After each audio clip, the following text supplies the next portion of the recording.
더 나은 세상, 더 좋은 나라를 생각하면서 사람들은 우리는 유토피아를 꿈꾼다 이런 말을 했습니다. 유토피아라는 이 말은 영국 소설가 토마스 모어라는 사람이 1516년에 쓴 소설에 처음으로 등장하는 말입니다. 당시 영국은 헨리 8세가 왕이었는데 얼마나 왕이 무섭고 두려운 존재였는지 사람들에게 폭력을 가했고, 부자들은 탐욕을 부리면서 가난한 농부들의 땅을 모두 다 빼앗았습니다. 그래서 가난한 사람들이 너무나 많았고, 정치적으로는 불합리하고 폭력이 난무하는 시대였습니다. 이러한 시대 속에 교회만이라도 제대로 그 역할을 감당해야 되는데, 교회는 부패하고 면죄부를 판매하거나 아니면 성직을 돈을 주고서 성직자로 세우는 일들이 그 안에 일어나고 있었습니다. 이러한 현실 속에 토마스 모어라는 사람이 유토피아라는 섬의 이야기를 소설에 쓰게 되는데, 유토피아 섬을 만들어 놓고는 그 섬에는 정의가 살아있고 또 공동으로 모든 것을 소유하고 모두가 평등하고 신앙적 양심을 가지고 있는 유토피아 섬에 관하여 소설을 썼습니다.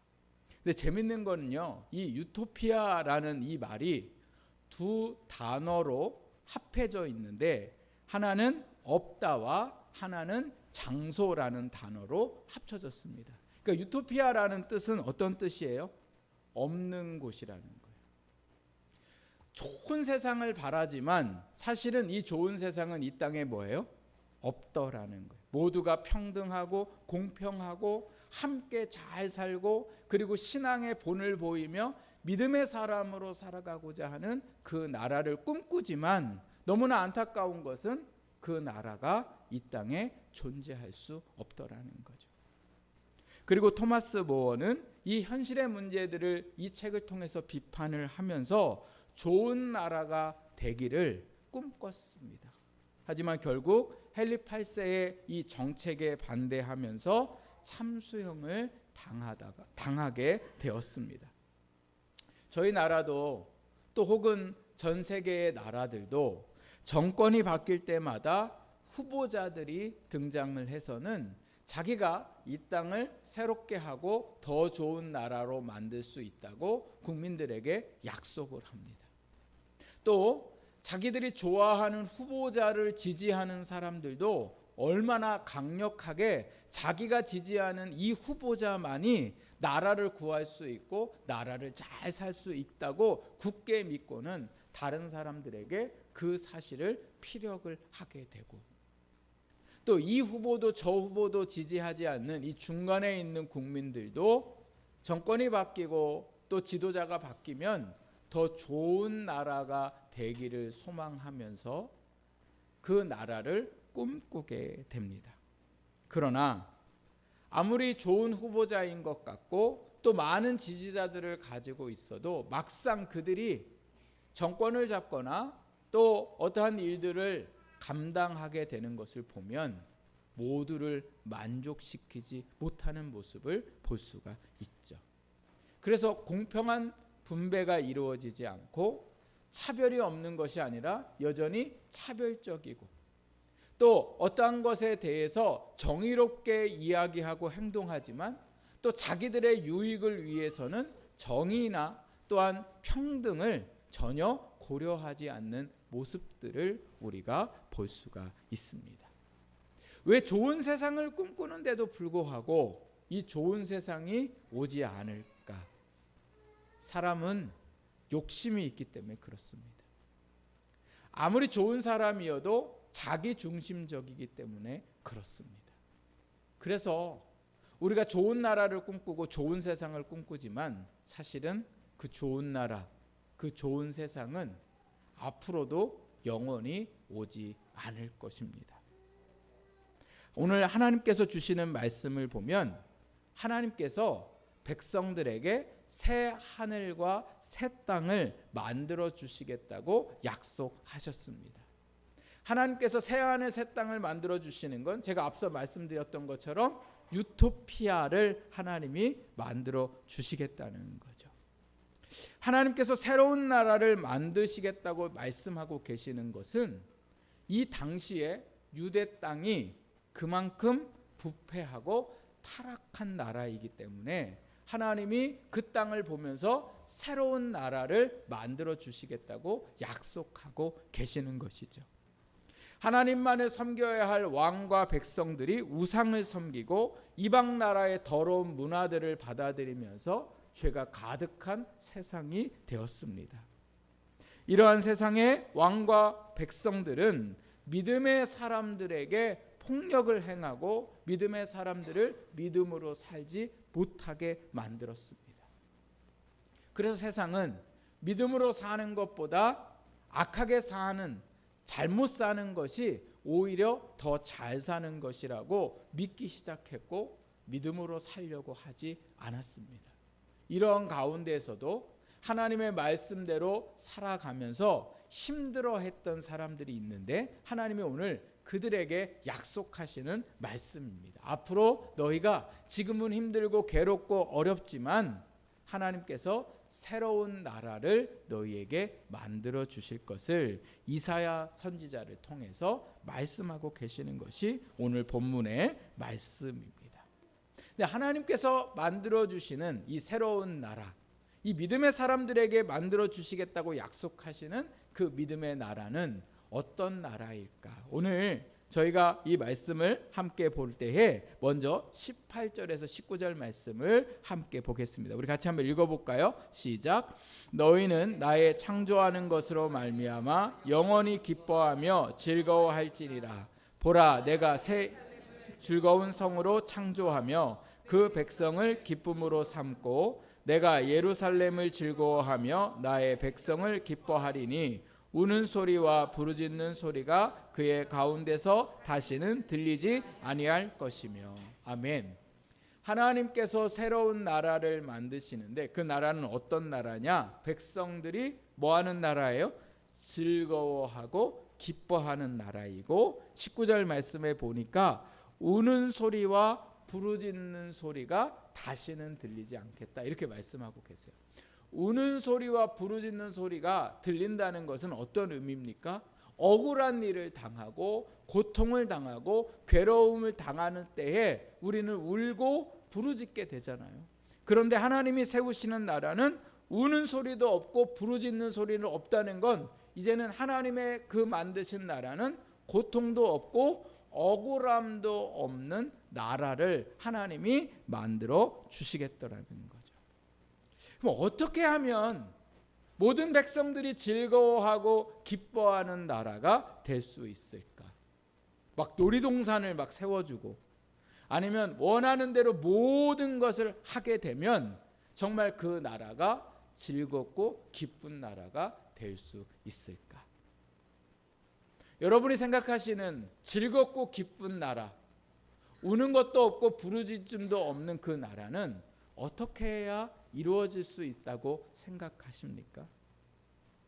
하나님께서 말씀하신 이 나라는 하나님이 만드신 나라인데 앞으로 예수님이 그 땅에 오셔서 이루실 하나님의 나라입니다.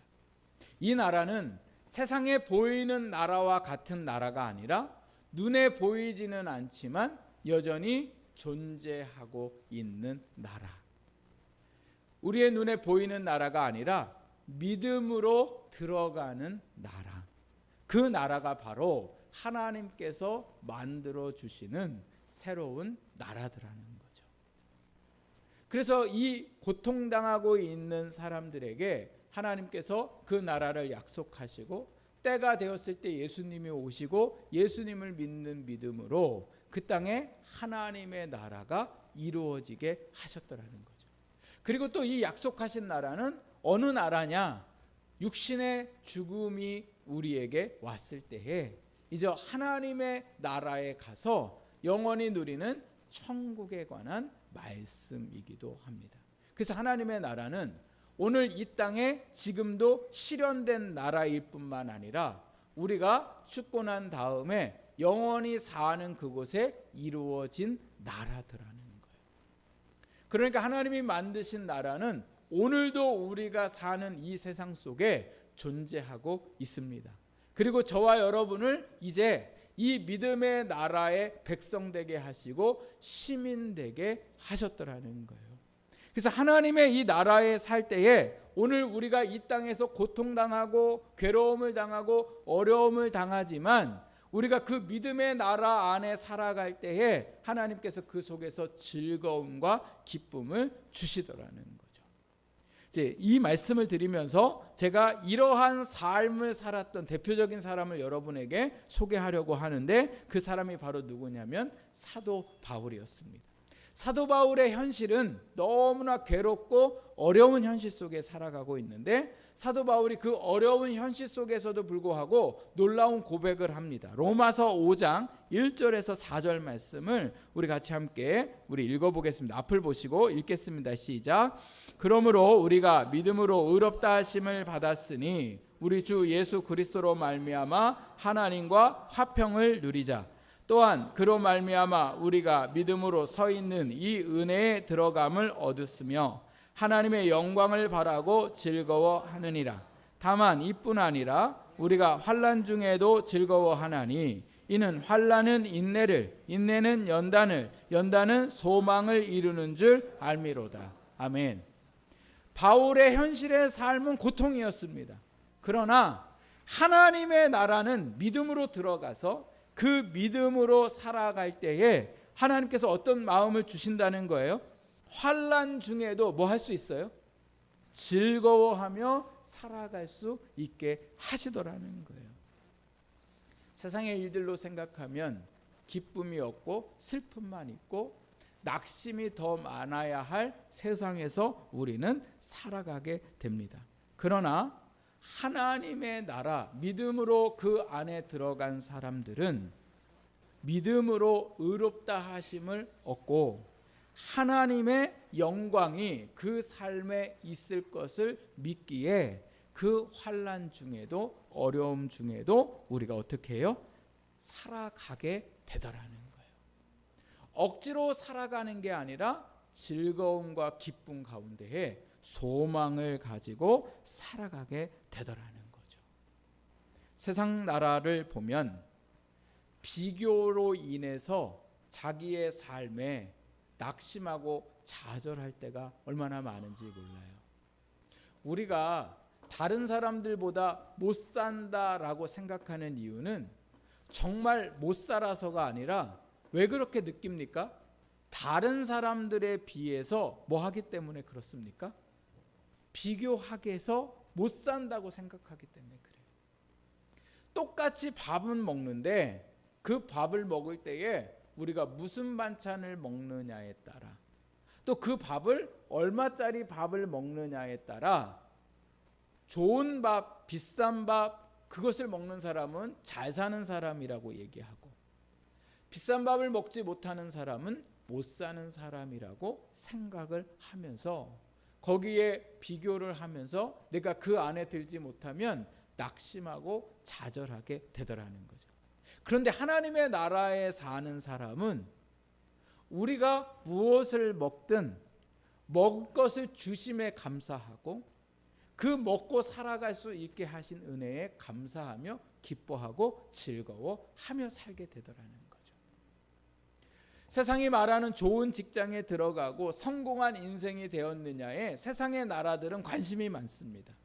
그래서 좋은 직장에 들어가지 못하고 또 내가 많은 월급을 받지 못하는 그 삶에 대해서 부족하다고 느끼고 어떻게든 우리의 자녀들을 더 잘 사는 자녀가 되도록 그렇게 자녀를 교육시키고 그곳에 도달시키려고 하는 게 세상의 나라입니다.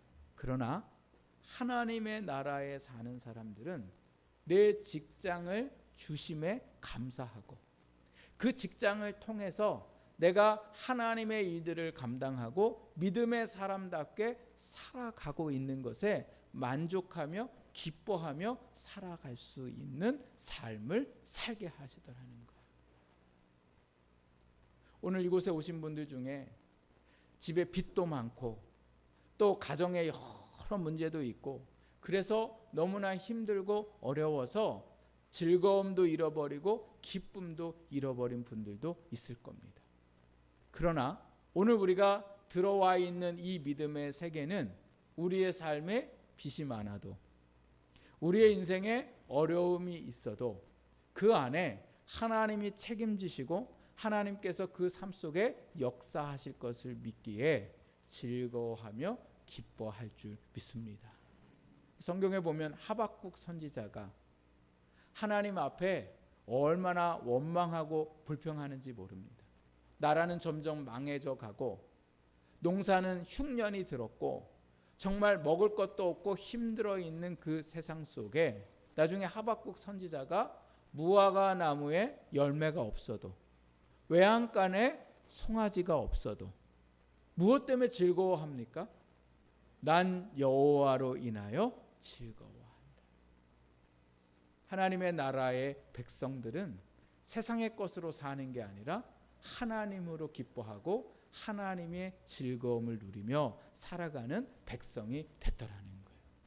여러분, 오늘 우리가 하나님 앞에 감사해야 할 것, 이 놀라운 세상의 백성이 되게 하신 것에 감사하고 이제는 세상 것 바라보며 낙심하고 절망할 게 아니라 그 안에 우리와 함께 하시면서 역사하시는 그 하나님을 바라보며 즐거워하고 기뻐하는 저와 여러분의 삶이 되기를 주님의 이름으로 축복합니다.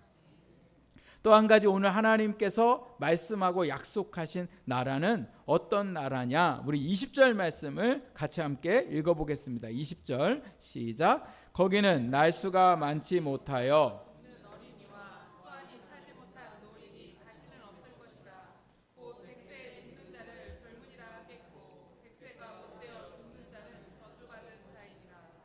아멘. 하나님이 만드신 나라는요, 몇 세가 젊은 사람이래요? 100세가 젊은 사람이래요. 야, 아직도 뭐 그렇게 따지면 저희는 갓난아기인 거죠.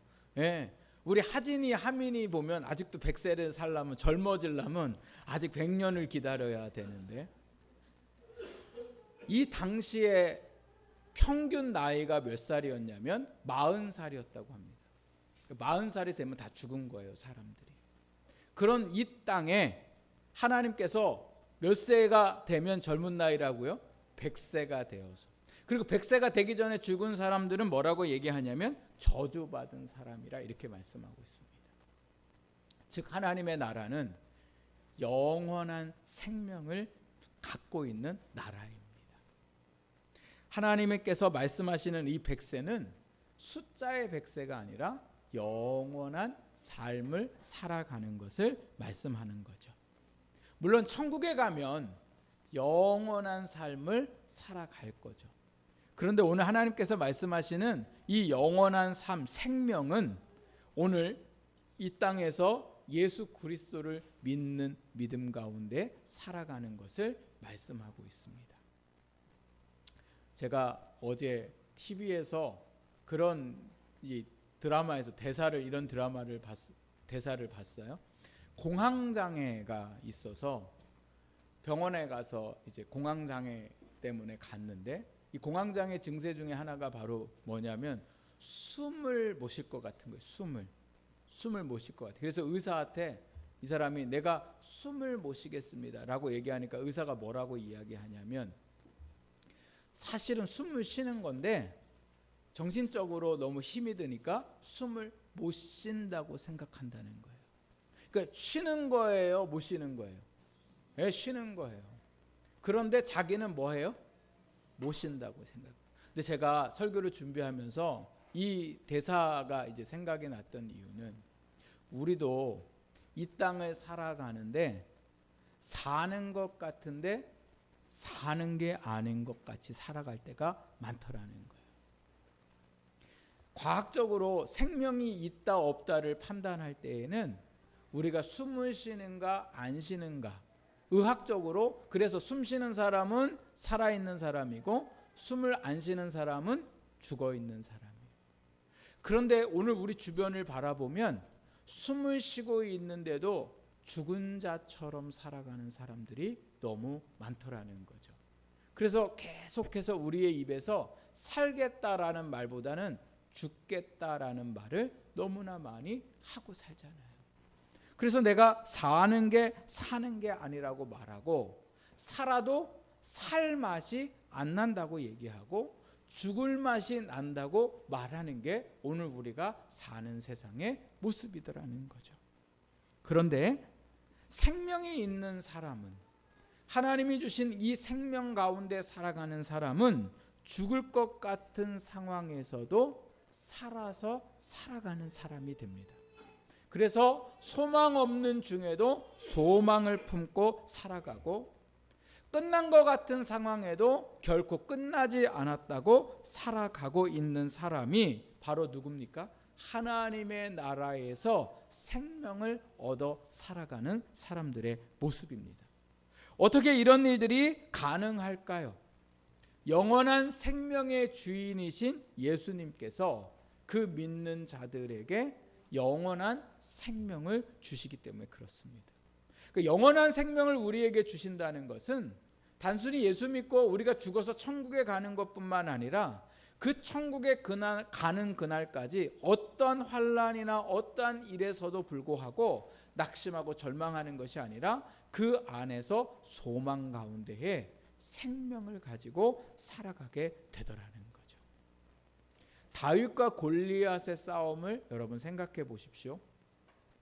다윗이 아버지의 심부름을 받아서 형들이 나가 있는 전쟁터에 나갔습니다. 나가 보니까 이스라엘 군사들과 이스라엘 왕이 골리앗 앞에서 어쩔 줄 몰라 하고 있어요. 그리고 막 그 전쟁터에서 도망가고 있고, 그리고 그 전쟁에서 싸울 생각을 하지 않고 우리는 이제 끝났다고 생각하고 있거든요. 그러니까 모든 사람들이 그 골리앗이라는 그 사람을 보면서 죽었다고 생각하고 끝났다고 생각했는데, 믿음의 사람 다윗은 전혀 그렇게 생각하지 않았더라는 거예요. 그래서 왕에게 그 골리앗으로 인해 낙심하거나 낙담하지 말라고 오히려 다윗이 사울에게 말하는 것을 보게 됩니다. 골리앗이 가진 칼과 창과 그리고 2m가 넘는 커다란 덩치 앞에 다윗은 죽는다고 생각하지 않았어요. 뭐라고 생각했습니까? 전쟁은 하나님께 속한 것이니 너는 칼과 창과 그것으로 내게 나오지만 나는 만군의 여호와의 이름으로 너에게 나아간다, 이렇게 말했죠. 그리고 그 전쟁의 승리가 누구에게 있었습니까? 다윗에게 있었더라는 거예요. 왕이기도 하고 또 많은 싸움을 싸웠던 군사들도 골리앗 앞에서 이길 수 없다고 절망 가운데 죽어 있는 모습을 보였지만, 믿음의 사람인 다윗은 그 싸움에서 승리를 확신했습니다. 여러분도 오늘 여러분의 인생에 골리앗을 대항하고 있고 지금 싸움 중에 있는 분들이 있을 겁니다. 그래서 포기했거나 아니면 그 일로 인해서 어쩔 줄 몰라 하는 분들도 있을 겁니다. 그러나 여러분, 오늘 우리가 그 모든 싸움에서 하나님이 우리를 승리케 하실 줄을 믿는 생명의 믿음을 가지고 우리의 삶을 승리해 갈 수 있기를 간절히 바랍니다. 하나님은 오늘 우리를 이 땅에서 살아갈 수 있도록, 모든 환경에서 살아갈 수 있도록 우리에게 영원한 생명을 주셨더라는 거예요. 우리의 영원한 생명은 어떻게 얻을 수 있습니까? 믿음으로 얻게 되는 거죠. 그래서 예수님을 믿는 믿음으로 성령님이 믿는 자들 마음에 임재하셔서 우리가 이제 우리의 삶을 우리가 살아가는 게 아니라 성령으로 살아갈 수 있게 되었습니다. 그래서 또한 오늘 우리는 하나님 앞에 새로운 생명을 주시고 이 땅을 살아가게 하신 그 은혜에 감사하며 생명의 삶을 살아가는 저와 여러분의 삶이 되기를 부탁을 드립니다. 마지막으로 오늘 하나님께서 말씀하신 나라는 어떤 나라인가? 수고한 대로 먹을 수 있는 나라입니다. 우리 23절 말씀을 함께 보겠습니다. 23절 시작. 그들의 수고가 헛되지 않겠고 그들의 생산한 것이 재난을 당하지 아니하리니 그들은 여호와의 복된 자의 자손이요 그들의 후손과 그들과 같을 것임이라. 아멘. 여러분, 새로운 나라는 지금 누구에게 약속한 나라입니까? 믿음의 사람들에게 약속한 나라예요. 그 당시에 믿음으로 살아서 핍박받고 죽임을 당하고 괴로움을 당했던 사람들에게 하나님이 지금 새로운 나라를 약속하시면서 그 나라에서는 뭐가요? 너희의 수고가 뭐하지 않다고요? 헛되지 않다는 거예요. 물론 이 수고가 농사짓고 또 그 삶을 영위해 나가는 수고이기도 하지만 하나님께서 말씀하시는 이 수고는 바로 무슨 수고냐면 믿음의 수고라는 거예요. 말씀을 따라가는 그 수고가 결코 뭐하지 않을 거라는 거예요. 헛되지 않을 거라는 거예요. 말씀대로 살아간다는 거 교회에 와서 계속 교회 안에만 살라고 말씀드리는 게 아니라 오늘 우리의 가정과 직장과 세상에 나아가서 세상은 세상의 방법으로 살아가지만 오늘 우리가 하나님의 말씀대로 살아가면서 수고할 때에 하나님께서 그 수고가 결코 뭐하지 않아요? 헛되지 않게 되겠더라는 거예요. 자녀를 내가 어떻게든 이 땅에서 성공한 자녀로 키우고 또 공부 잘하는 자녀로 키우고 이건 세상의 방법이에요. 내가 어떻게든 자녀를 믿음으로 키우고 하나님 말씀 안에 살아가도록 그렇게 키울 때에 그 수고가 뭐하지 않아요? 헛되지 않을 거라는 거예요. 내가 교회를 위해 시간을 내고 하나님의 몸된 이 교회를 위해 헌신하고 나아갈 때에 그 일이 결코 뭐하지 않아요? 헛되지 않을 거고 내가 이 땅에 믿음으로 살기 위해서 기도하고 하나님의 말씀을 쫓아서 복음을 전하는 그 모든 일들이 결코 뭐하지 않을 거라는 거예요. 헛되지 않을 거라는 거예요. 그러나 세상의 일들은요 헛된 게 너무 많더라는 거예요. 금이야 옥이야 그렇게 있는 돈 없는 돈 다 들여서 자녀들에게 애쓰고 수고해서 그 자녀들이 정말 부모가 바라는 대로 살아가게 될까? 오히려 다르게 살아가는 모습들을 볼 때에 이 땅의 수고가 얼마나 헛된가를 깨닫게 되는 거죠. 그러므로 오늘 우리의 삶은 이 수고가 헛되지 않음을 믿고 우리가 더더욱 어떻게 살아가야 됩니까? 믿음의 수고를 해야 하더라는 거죠. 이 땅을 온유하고 친절히 그리고 섬기며 살아갈 때에 학교에서나 직장에서나 우리에게 주신 그 삶에서 하나님의 말씀을 따르며 믿지 않는 자들에게 복음을 전하며 살아갈 때에 오늘 하나님께서 여러분과 저의 인생에 그 수고가 헛되지 않게 하시겠더라는 거예요.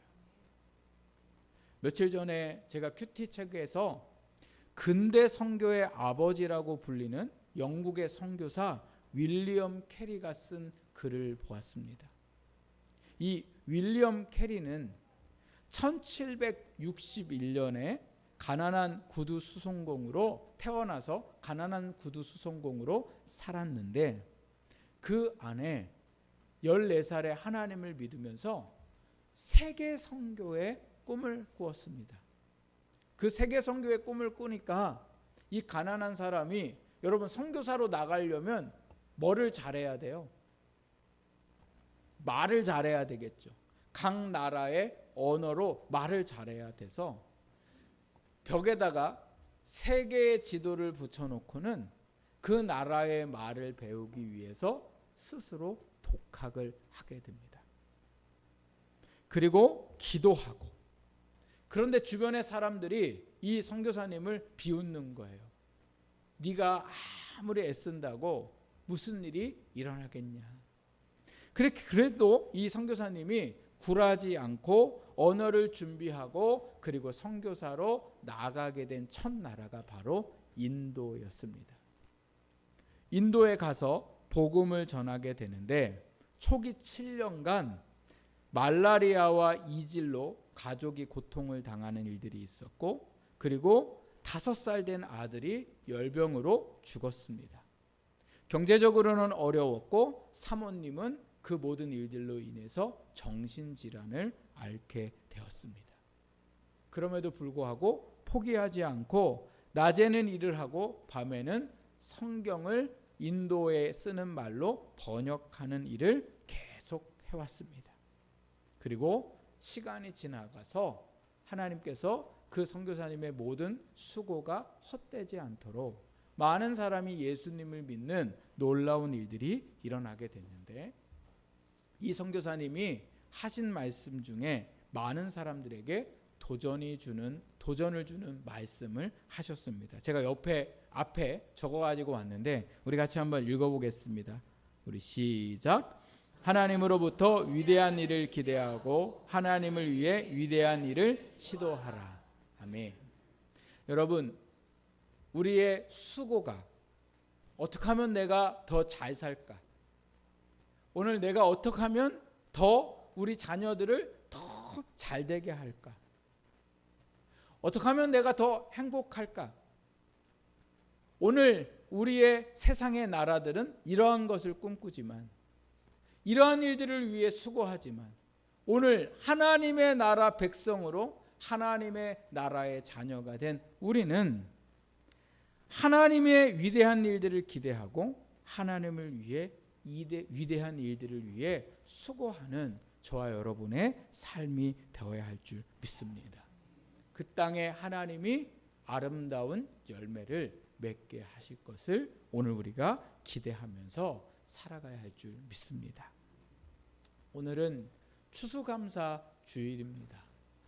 우리가 이 땅에 살아온 날들을 생각해 보면 내 열심으로 사는 것 같지만 하나님께서 오늘 우리의 삶에 하나님의 나라의 기쁨과 즐거움을 주셨기에 오늘도 우리가 살아올 수 있었고 힘들고 어려운데 죽을 것만 같은 이 세상 속에 생명을 내 안에 주셨기에 그나마 믿음 안에서 우리가 살 수 있었습니다. 이제는 오늘 우리의 삶을 하나님께 감사하며 우리가 더 나은 삶을 꿈꾸는 게 아니라 어떻게 내가 하나님의 일들을 위해 수고하고 헌신할 것인가를 우리가 고민하면서 우리의 삶을 살아가는 저와 여러분의 삶이 되기를 주님의 이름으로 부탁을 드립니다.